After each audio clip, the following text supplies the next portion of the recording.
They open sourced a mining problem Had a big mining and problem. offered $1 million to whoever solved it. And I thought it was even less than that. Was it? Like $50,000 No, prize. no, It was I more than think, that? yeah. Anyway, open sourced it to the world. And And mining is a secret business, you know, it's ours. so it was a big decision for them to open source it because nobody ever does that. They're taking this huge risk. Were the results going to be terrible? And they got all these answers, and the winner had nothing to do with the mining industry. It has nothing to do with engineering, actually. I think he was a cook. So they gave him $1 million, and they saved millions and millions of dollars of research in-house with a bunch of people who think in the same box. So that's another aspect of wisdom, the ability to get out of the box that you frame things in. That's right. But you need to start somewhere. So you start inside the box. I imagine that when you were a baby, you didn't just walk out into downtown Toronto. You know, you walked around your living room, falling into furniture. Who crossed the street before they were supposed to? Insofar as you had a street, and your mom told you not to cross the street when you went outside, who crossed the street before mom said it was okay to cross the street? That's another aspect of wisdom. But if she didn't tell you to not cross the street, you'd be dead because you got hit by a car. So it's like discernment, wisdom, discernment, wisdom. Stay in the box, get your details, get your facts, get your information, analyze, cross-reference, ask the question that's beyond. It's time. It's always time, but it's especially time now to think outside the box. Yeah. It's out of the box time. Discernment, discrimination, making distinctions, recognizing differences, seeing the difference, being very detailed about the difference. The minutiae of the differences leads to a question. Why is that just a little bit different than this under these conditions rather than, oh yeah, they're... And precise. And precise. So I was going to Why use... language is important. Exactly. And language is key. Because language is our number one discerning, discriminating... I mean discrimination in a good sense, right? Discernment. Like discernment.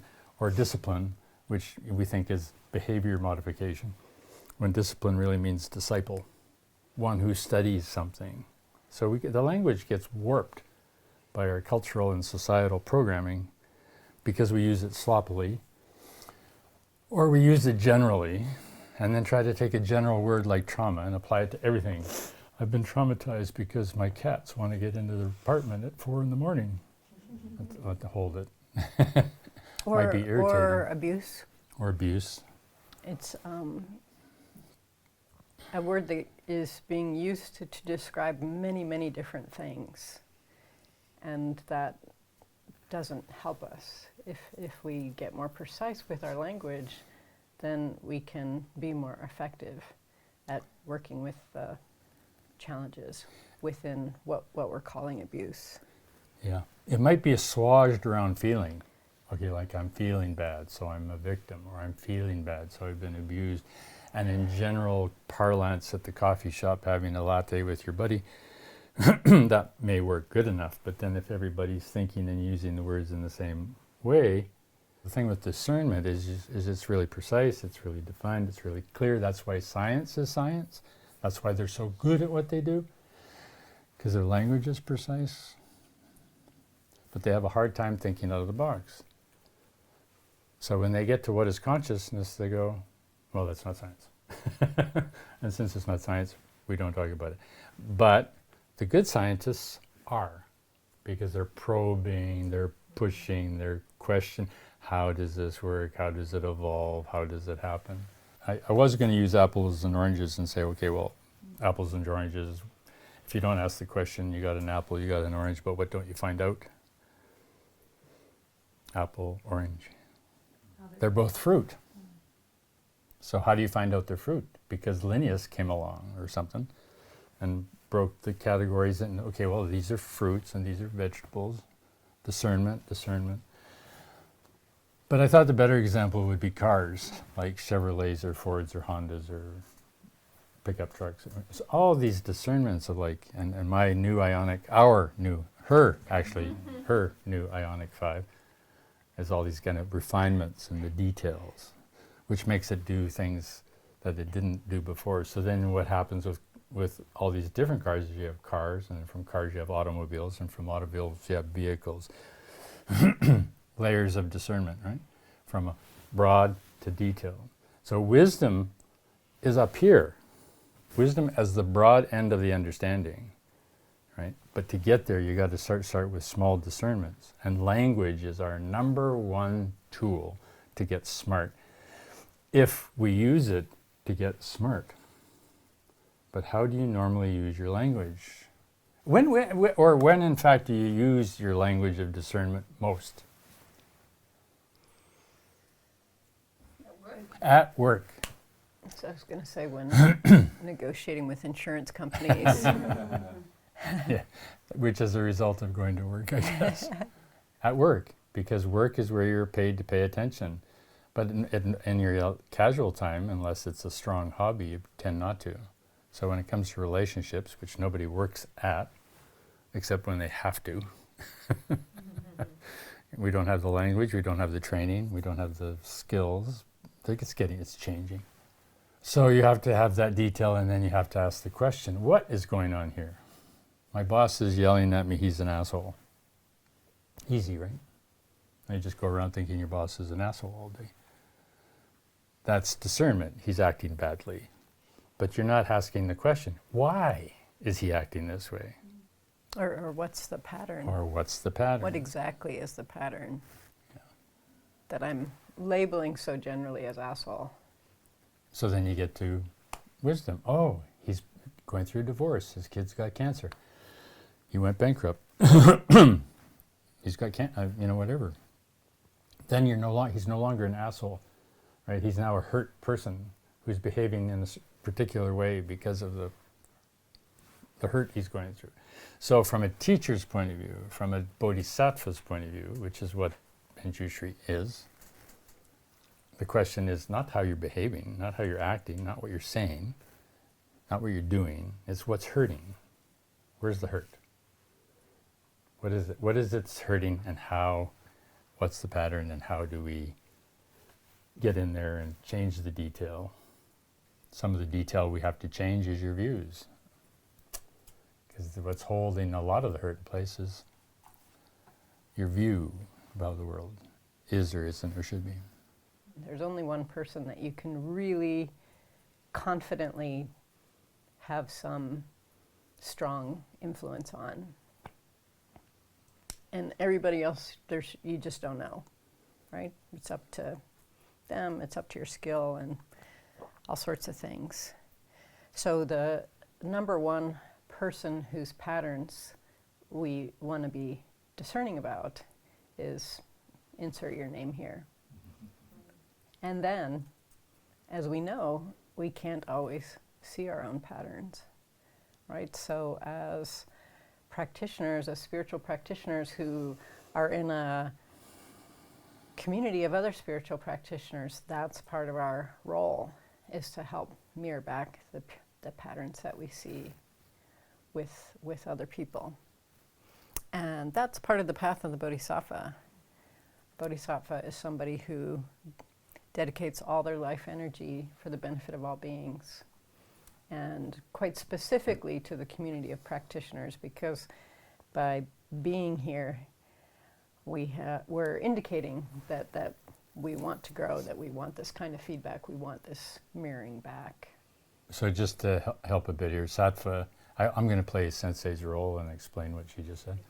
Because she usually plays the role of translating what I said to everybody else so they know what I'm talking about. We're switching patterns. Just a little bit. This is exciting. Sattva means being, B-E-I-N-G, and Bodhi means bud, or blossom, or flower, or potential. So Buddha is Da's foundation, Bu is bud, so the foundation of flowering is Buddha, right? Or budding flower is Buddha. Like the flowering of being a human being. And I think everybody's seen those pictures where the chakras are a flower. What's key to that is your question. Because your question is going to define how you discern. So my question is like, what's the best outfit for going to getting old, mosh pit, rave? house music concert, I don't know. You know, what do I need to wear? Last night we went to a concert in the park, and I put on my vest. That was my costume. So the question, what are you asking your question about? So what do you want? Mike, what do you want? Liberation. Okay, what does that mean? Freedom from suffering. Freedom from suffering. Good. Okay, we're on our way. But how do you live your life normally out there in Wisconsin or wherever, Pennsylvania or wherever? A lot of thinking and talking. And do you think that leads to liberation? Not normally, right? He Not said a normally. lot of thinking and talking. The number one question in the world is, I just want to be happy. I just want to get through the day, not be bugged, and have a good life. That's not a huge question. And therefore, one doesn't tend to get more discerning or wiser about one's life, because the question isn't burning. It's just like, I just got to get through today and have a good day and not be too bugged, and hopefully I'll be happy or won't be disturbed. And that's as far as I go with it on a normal day, unless I go to, Kara? Work. Yeah, work. Now I'm getting paid to pay attention to the detail and the discernment and the question. Ava just finished a job marketing for a seed company, SEED, seeds. And her job is to make it. How do I do this? How do I make it better? How do I raise it? She's asking questions. So she gets smarter about marketing. That smarter discernment leads to a question. Well, how do I do that? Or how do I do this? Or what happens if I do this with this? Then she starts to get... You said, how do I get better at it as well, right? What does that lead to? Wisdom. What? Wisdom! Yes, exactly. And freedom, right? More skills leads to greater freedom. More skills, more knowledge, more experience leads to freedom. So what kind of wisdom does Michael want? Dharma wisdom. Okay, Dharma wisdom. And Dharma wisdom is code for the Bodhisattva vow. How do I wake up? How do I help others wake up? Right. If we want liberation, first of all, what does that mean? Mike gave a good answer, freedom from suffering. So how do we do that? And the Bodhisattva path also comes with instructions, comes with very clear instructions of how we do that. And the instructions have nothing to do with your job particularly. They affect your job. You can do them at your job. They affect how you do your job, but they don't have anything to do with your job particularly, because their motivation and their question is driven to a different objective. They're not unrelated. They can be related. They can be identical, but you have to make them identical for them to be identical. So some of the texts actually, translation is always interesting to me, speaking of precise use of language. And some of the texts say practicing these virtues will bring great profit. And I think that's so interesting because, for example, at work, usually the objective is profit. And that's not a word that we use very often in the spiritual world. And it might behoove us to use that because it's a language that everyone is speaking nowadays. Especially if you take it into its parsecs or whatever, parcels. Pro, for, and fit, as in fitness. Profit means for health. That's its root. For health, not for like a lot of stuff. Although, it helps. If you have a nice bed, you sleep better, profitable. So how do you get there? So when you go to work, what are you doing, seed lady? Repetition. So if you want wisdom, how do you get wisdom when you can't get it through hole-in-ones? You program your mind. I want. The hole-in-one. The hole-in-one? Well, yeah. Liberation? Wisdom, right? Liberation. So Manjushri is shaped just for that. So Manjushri is the Bodhisattva of wisdom in the Buddhist paradigm. So we got to keep the senses busy. We got to keep your eyes busy. We got to keep your mouth busy. We got to keep your ears busy. We got to keep your hands busy. We got to keep your mind busy. And you just go, wisdom, wisdom, wisdom, wisdom, wisdom, wisdom, wisdom. Like you go, hit the shot, hit the shot, hit the shot, hit the shot. So repetition. And full engagement. And full engagement. Which is engaging all the senses. Which is why we have visualizations of Manjushri and mantras of Manjushri and turning the beads of Manjushri. Because we all know that if we leave a sense out, that's the one that will get distracted elsewhere. Now if you just... And we know that when we get distracted, the golf ball goes in the Yep. woods. Yep. And the Horse the goes, mind does too, yeah. The horse goes down the goes road. somewhere very surprising. If your mind wanders on the horse, right, it goes where it wants. It knows when you're there, right? Yeah, immediate feedback loop. Yeah. Some of us need a 1,000-pound animal to tell us when our mind is wandering. And that's how we learn repetition. Stand up, fall down, stand up, fall down, stand up, fall down. 6 times fall down? 7 times stand up. Old Taoist expression, that's what it means. But you can't just do it mindlessly. You can't just go, okay, the mantra for Manjushri is Omara Pasanadi, which are the 5 first syllables of the 5 Buddha wisdoms. Short, kind of abbreviated. You can't just go there, okay, Omara Pasanadi, and think about your toilet plumbing problem. You got to keep the mind engaged in the process with the visualization and the question and the mantra and your sensing and your thinking so you don't wander off. That will bring bliss and calm, but it won't bring wisdom. That's right. How do you get to wisdom? Ask a question. What question should you be asking about wisdom? What is wisdom? Exactly. What is it? So you got to be doing this repetitive samatha, calm, concentration, bliss thing. But if without the question, you don't have the insight. So you got to go, what is wisdom? And what will come to you?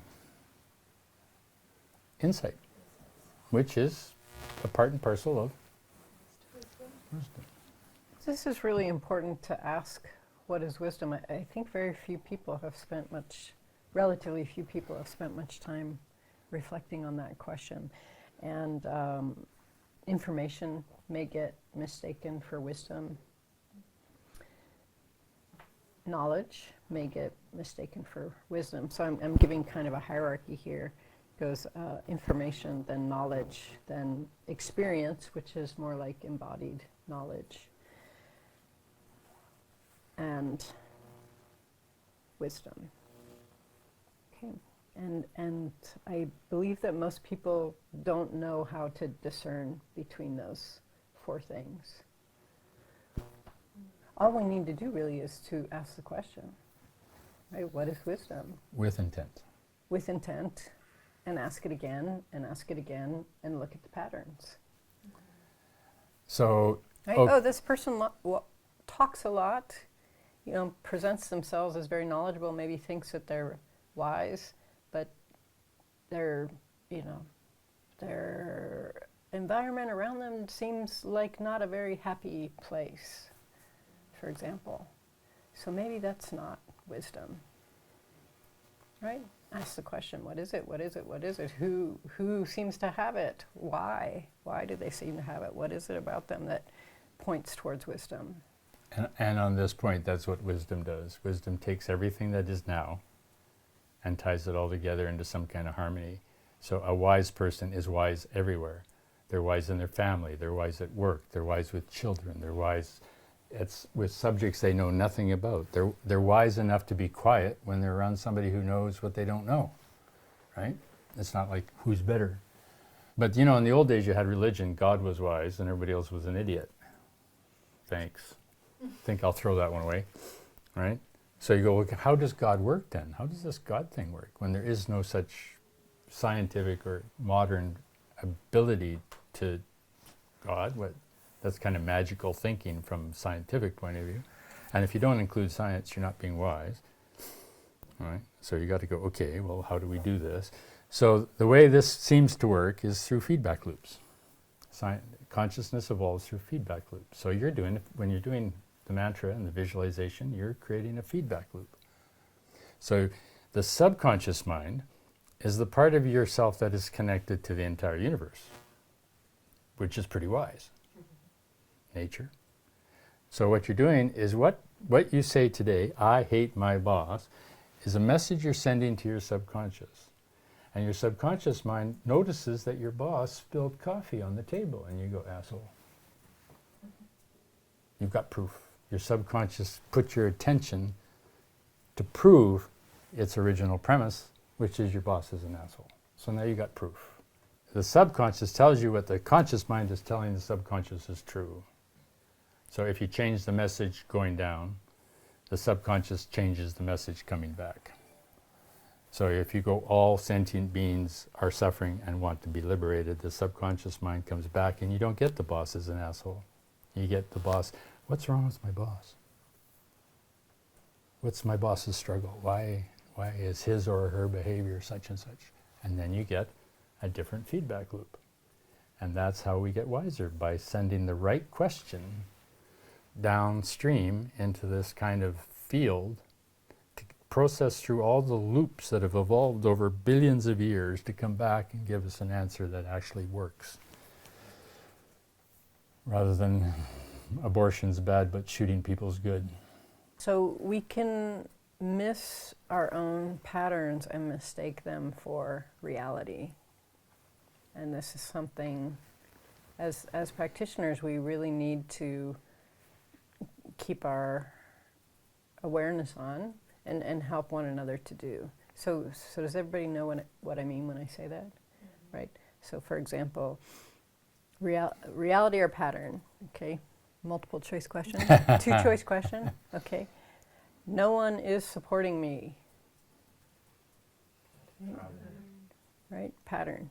But we mistake that for reality, right? And we can mistake that for reality for years or our whole lives, right?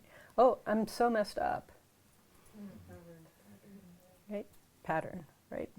Nothing's working in my life. Pattern. Women are like that, right? Or men are like that. My partner doesn't understand me. We're just tossing out some classics. And these are the things we live by. My partner doesn't understand this. Or my partner and I haven't communicated as well as we need to communicate about that. Pattern or reality? Reality. It's a reality. Right? You misunderstand somebody, you got to try harder. Or try different. Or yeah. something. Switch it up. Okay, now when we perceive those things as patterns, that monolith just vanishes, and now we have a kind of infinite opportunities, right, or possibilities. The key thing is the strength of the question, which is the strength of your practice. And now if you're balancing the books, you're doing your accounting, you can't be doing mantras, right? But the minute you step back from it, the mind's got to turn on to insight.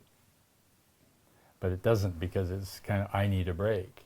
Which means fundamentally when you say, oh, I need a break, you're saying I need to go to sleep. Because being awake is so much work. But being awake isn't work. Seeing the habit is painful, and it makes it look like work. Being awake is work, like getting up off the couch is work. Yeah. It is. It is. But the couch isn't really as comfortable as we think it is. It's kind of like what Duncan said. Like, it sort of feels good, but actually your back hurts. I just have a question on asking the question and digging deeper, especially when it comes to our patterning and our victimhood.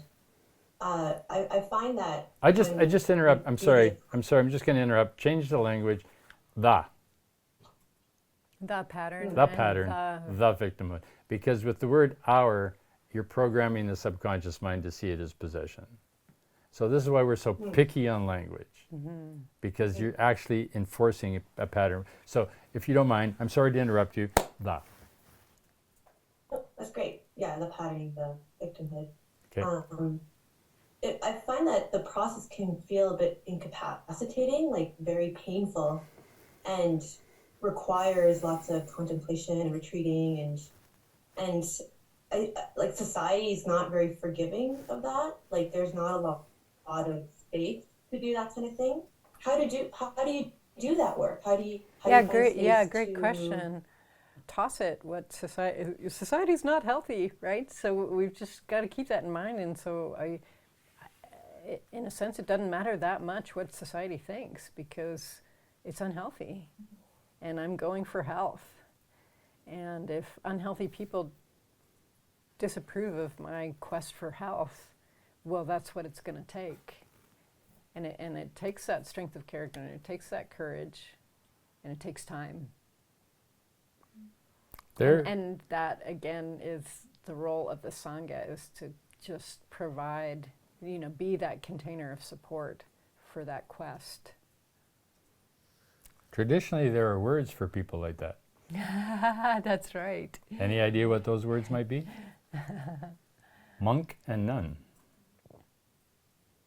Or they pioneer, visionary. They're people who professionally dedicate themselves to figuring this shit out. I'm enough with the world and enough with trying to get happy in the traditional sense of it. I am now a professional awakener person. Call them a monk or a nun. But that's why we want you to see yourselves as monks and nuns without all the unnecessary baggage that goes with that term in terms of, like, say, a church or a religion. Right, the cultural trappings, I guess. Or So maybe trappings. we change it to a professional bodhisattva. And if you're going to be a professional bodhisattva, then you need to know that you're walking alone in the world, except with other professional bodhisattvas, whatever word you want to put in there for that. Sometimes we say dharmic Dharmic friends or spiritual friends or sangha. And that takes not only great courage, but great wisdom. Yeah. Because everybody that you're talking to and everybody you see here on screen and in your world are all going to die. And they're going to die alone. Even if they're surrounded by people, they're still dying alone. And the only thing... Because only that person's having that experience. Exactly. And the only thing that takes you through death is wisdom. Because you recognize in nature there is no such thing as death. It doesn't exist in nature. It's transformation. The worm changes to compost. Consciousness can neither be created nor destroyed. It can only change its form. There's only the ego dies. But it hasn't really died. It's just turned into compost for other egos. Then now you're a shaman. Good place to end. Good place to end. Yeah. Thank you so much. You're welcome. Yeah, you're welcome. All right. Good to see you all. Good to see you all.